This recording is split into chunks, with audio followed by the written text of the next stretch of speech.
Ganyan po yan. Pag alas 9 na, pag mag-alas 9 na, ang harot-harot na. Oo, ayan na. May 9 o'clock ano yan eh, no? Sa baba.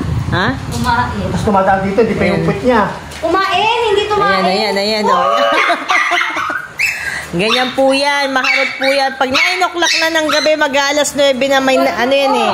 9 o'clock pililing. Ayan ha. Ayan. Ano ba naman? Ganito ba tayo pag 9 o'clock lagi? Aray ko! Yan, hindi mo po makokontrol. Tapos pag mga pa 9:30 na, tulog na po yan. Ayan, o. Ayan. Sige, ikot. Ganyan po yan. Po, mga kapatid.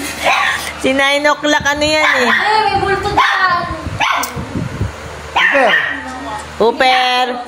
Ganyan po. Ayan na. Sige. Sige. Ayan, ganyan yan, kaharot. 9 o'clock saltik yan. Hindi pwede si Cairo. Gusto lumabas eh. Ayan. Ayan na. Ayan na po. Ayan na. Ayan na.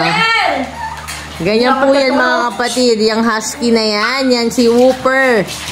Tuwing magnanayan na 9 o'clock na. Lalo na. Patay na. Ganyan po yan. Yan. Ay, bumalik na kita.